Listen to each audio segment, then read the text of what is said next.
नमस्कार मित्रांनो, आभार, प्रणाम, राम राम. मी परशुराम मांगले आणि आपण पाहत आहात PSM व्हिडिओ ब्लॉग. मित्रांनो, सध्या महाराष्ट्रात मराठीच्या मुद्द्यावर चर्चांना उधाण आले आहे. त्यात प्रत्येकाच्या वेगवेगळ्या प्रतिक्रिया येताना आपण सर्वजण पाहतोय. त्यात महत्त्वाची भूमिका ही राज ठाकरे यांच्या म्हणजेच महाराष्ट्र नवनिर्माण या पक्षाची होती. कारण जसे म्हणतात ना, प्रश्न जिथे जनतेचे, उत्तर तिथे मनसेचे, हे समीकरण कायम राखत राज ठाकरे यांच्या शिल्लेदारांनी मुलुंडमध्ये देवरुखकर कुटुंबियांसोबत घडलेला प्रकार म्हणजे एका सोसायटीमध्ये त्यांना घर नाकारले आणि त्यानंतर पीडित तृप्ती देवरुखकर यांनी सोशल मीडियावर आव्हान केलं. त्यात त्यांनी आपली व्यथा मांडली आणि महाराष्ट्रात मराठी माणसाला घर नाकारणे ही शोकांतिका समोर आली. त्यात त्यांनी या प्रकरणावर सर्व राजकीय पक्षांचे लक्ष वेधण्याचा प्रयत्न केला. त्याला प्रतिसाद फक्त मनसेने दिला आणि त्या सोसायटीतील मुजोर व्यक्तीला जाब विचारून झालेल्या प्रकारावर माफी मागण्यासाठी भाग पाडले. आणि काही दिवसातच मीरा रोडमध्ये मिलियन्स एकर या बिल्डरने एक जाहिरात प्रसिद्ध केली, ज्यात गुजराती आणि मारवाडी यांना प्राधान्य असलेली जाहिरात ही मनसैनिकांच्या निदर्शनास आली आणि त्यांनी त्यालाही प्रतिकार केला, आवाज उठवला व लगेच संबंधित बिल्डरने याबाबत राज ठाकरे यांना पत्र लिहून माफीनामा मागितला. खरं तर एका आठवड्यात हे दोन प्रकार घडले आणि काहींनी याचं कौतुक केलं, पण काहींनी याबाबत सवयीनुसार पुन्हा समाजात उलट प्रचार करण्यास सुरुवात केली. त्यात ते म्हणतात, हिंदुत्वावरून मनसे पुन्हा आता मराठीच्या मुद्द्यावर परत आली. लोकसभेच्या निवडणुका आल्या म्हणून पुन्हा मराठी राजकारण, मनसेच्या पुन्हा भूमिका बदलल्या, अशा आशयाचा प्रचार गोदी मीडिया यांनी सुरू केला. तर मग मी विचार केला, यावर एक व्हिडिओ आपण करूच, कारण कदाचित आपण सर्वजण सध्या समाजात काय घडतंय, आपले मित्र आजूबाजूचे काय बोलत आहेत, तेच मत आपलं बनत चाललंय. पण मी या समाजाचा एक अविभाज्य घटक म्हणून आपल्या बुद्धीला ताण देऊन हे बरोबर आहे की हे चुकीचे आहे, हे स्वतःचे अंतर्मन काय सांगते यावरून ठरवायला हवं. असो, आता तो ज्याच्या त्याच्या बुद्धिमत्तेचा प्रश्न आहे.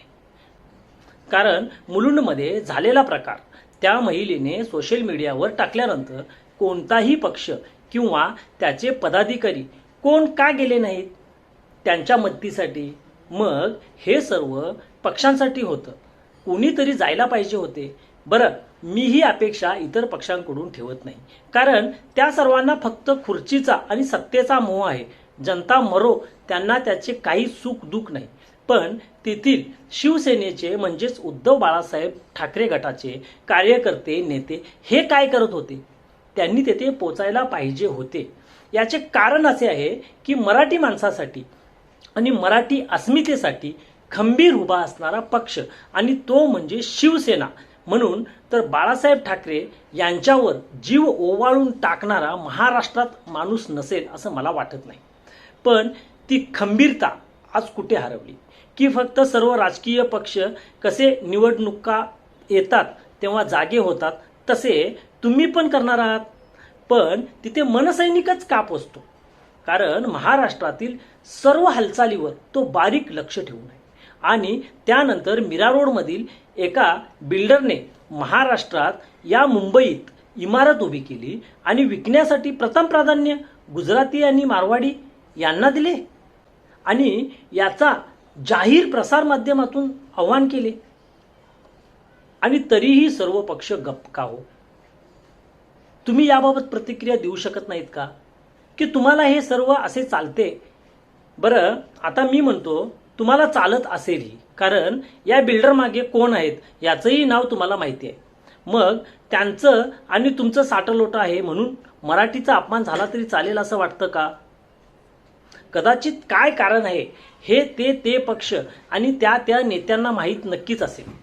मग आता कोणीतरी यावर आवाज उठवला आणि त्यात महाराष्ट्र नवनिर्माण सेना हा पक्ष आणि त्यांनी केलेली कामं ही नेहमी सामान्य माणसाला न्याय मिळवून देणारी असतात. म्हणून महाराष्ट्र सैनिक सर्वप्रथम हात जोडून सांगतो आणि नाही कळले तर मग हात सोडून सांगतो आणि त्यांनी हात सोडला की मग आणि लगेच त्यांच्यावरच टीका करता. आता सर्व सोशल मीडिया न्यूज यावर पसरविले जात आहे की निवडणुका तोंडावर आल्या म्हणून मनसेने पुन्हा युटर्न घेऊन मराठी करू लागले. पण अशांना मी सांगतो की राज ठाकरे यांनी या अगोदरच सांगितले आहे की जेव्हा जेव्हा माझ्या मराठीला जर नख लावायचा प्रयत्न केला तर मी मराठी म्हणून अंगावर येईल आणि माझ्या हिंदुत्वाला जर नख लावायचा प्रयत्न केला तर मी हिंदू म्हणून अंगावर येईल, पण अंगावर मात्र नक्की येईल. मग एवढं ठळक आणि भर सभेत सांगून ही त्यावर प्रश्नचिन्ह उभा करून लोकांना संभ्रमात पाडणारे यांना चांगलं माहीत आहे की एकच गोष्ट सतत तीस सांगत राहिलं की कधीतरी एक दिवस लोकांना ती गोष्ट तशीच आहे म्हणून जनतेच्या मनात ती बिंबते आणि तोच प्रकार महाराष्ट्र नवनिर्माण सेना या पक्षाच्या विरोधात चालला आहे. पण मला वाटतं त्याचा फरक काहीही पडणार नाही. उगाचच महाराष्ट्र अख्खा आपल्या खिशात घेऊन बसल्यासारखे कित्येक भाजपाचे नेते वावरत आहेत. मग सत्ता तुमची, सर्व तुमचं आणि तिथे महाराष्ट्रात म्हणजेच मुंबईत घर फक्त गुजराती आणि मारवाडी. मग मराठी माणूस इथे उसना झाला आहे का? की त्याचा ठेका फक्त राज ठाकरे आणि त्यांच्या कार्यकर्त्यांनी घेतला आहे? बरं, ते तुम्ही करावं अशी अपेक्षाही मी ठेवत नाही, पण तुमच्या सोशल मीडियाच्या पिल्लावळीला शांत बसाय सांगा थोडं. तुमची सोशल मीडियाची पिल्लावळ ही मधमध्ये सोशल मीडियावरून वेगवेगळे संदेश लोकांपर्यंत चुकीचे पोहोचवते. बरं, राज ठाकरे हे मराठी नाहीत का? ते हिंदू नाहीत का? आहेतच ना. की तुमच्याच फक्त कुंडलीत राजकारण करा असं लिहून आलेले आहे. त्यांचं पण एक राजकीय दुकान आहे, ते त्यांनी का राजकारण करू नये? तेही करतीलच. ते या क्षेत्रात काय गोटे खेळायला आले गेले नाहीत. पण सर्वांनी एक लक्षात ठेवा, महाराष्ट्र नवनिर्माण सेना या पक्षाने जे काय राजकारण करत आहेत हे मात्र जनता हा केंद्रबिंदू ठेवून पुढे वाटचाल करत आहे. जेव्हा मशिदीचा प्रश्न होता तेव्हा ते हिंदू म्हणून अंगावर गेले. आता मराठीचा प्रश्न आहे, ते मराठी म्हणून अंगावर जातील. पण लक्षात ठेवा, मराठी आणि महाराष्ट्रातील हिंदुत्व अजूनही तसंच आहे जसं बाळासाहेबांचं होतं. त्यामुळे महाराष्ट्रात स्वप्न घेऊन येणाऱ्या परराज्यातील चाकरमान्यांना मी सांगू इच्छितो की तुमचं या मुंबई मायावी स्वप्ननगरीत स्वागत आहे. तुम्ही तुमची स्वप्न पूर्ण करा, पण त्यात मराठीला दुजाभाव दाखवून येथील सामान्य माणसाला त्रास द्याल तर गाठ महाराष्ट्र नवनिर्माण सेनेशी आहे, हे लक्षात ठेवा. बरं, आता कित्येक जण असंही याला रूप देत आहेत की भैया झाले, मुस्लिम झाले, आता गुजराती लोक तेवढे शिल्लक राहिले का? तर नक्कीच असे काही नाही. याचं कारण म्हणाल तर या मुंबईत परराज्यातील कित्येक नागरिक आपली पोट भरत आहेत. त्यात कित्येक गुजराती हे अगदी छानपैकी मराठी बोलतात आणि गुण्यागोविंदाने राहतात. पण एक किंवा दुसऱ्या नतद्रष्ट व्यक्तीमुळे संपूर्ण समाज यात खेचून त्याचाही अपप्रचार करण्याचं काम आज चालू आहे. पण लक्षात ठेवा, गुजराती माणूस तेवढाही वेडा नाही, कारण जन्मभूमी कोणतीही असो पण कर्मभूमीला ते आजही मानतात. हे काय घेऊन बसलात? गुजराती, मुस्लिम, मारवाडी समाजातील व्यक्तीही राजसाहेबांचे चाहते आहेतच, पण महाराष्ट्र नवनिर्माण सेना या पक्षाच्या विविध पदावर देखील ते आहेत. त्यामुळे विरोधकांचे ते राजकारण नक्कीच चालणार नाही. आता हे जे मराठीवर होणारं आक्रमण हे आजच नाही आहे. तुम्हाला सर्वांना माहिती आहे, मराठी पाट्यांच्या संदर्भात लढा शिवसेनेने उभा केला होता, पण आज तो लढा लढताना राज ठाकरे दिसून येत आहेत. मग आम्ही असे म्हणायचे का की शिवसेनेतील बाळासाहेबांची राहिलेली स्वप्न पूर्ण करण्यासाठी महाराष्ट्र नवनिर्माण सेना आणि राज ठाकरे हे त्यासाठी कटिबद्ध आहेत? कारण बाळासाहेब होते तोपर्यंत या महाराष्ट्राकडे वाकड्या नजरेने पाहण्याची कोणाची हिंमत नव्हती. मग तीच दहशत या शहरातील कमी होते का? आता तुम्ही असंही म्हणाल की बाबा तुम्ही शिवसेनेबद्दल एवढं पोट तिडकीने का बोलताय? तर त्याचं कारणही तसंच आहे. कारण मराठी माणसाची अपेक्षा आजही उद्धव ठाकरे आणि त्यांच्या पक्षाकडे आहे. बाकी BJP व इतर हे खुर्चीसाठी काहीही करतील. दुसऱ्याची पोरं चोरून घर मोडणाऱ्यांच्याकडे काय अपेक्षा करणार?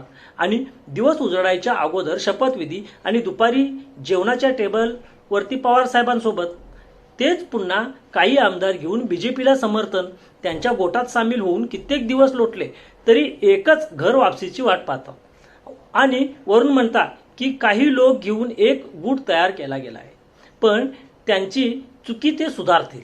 तेव्हा मला मात्र हा प्रश्न नक्की पडतोय की असं करत करत पुन्हा निवडणुका येतील, पुन्हा ते त्यांचे आत्मबळ पाहतील, तराजूचे पारडे जिकडे जड तिकडे ते जाऊन बसतील. म्हणजेच नेहमी सत्तापाठ हा आपल्या सोबतच राहिला पाहिजे असं तर नाही ना.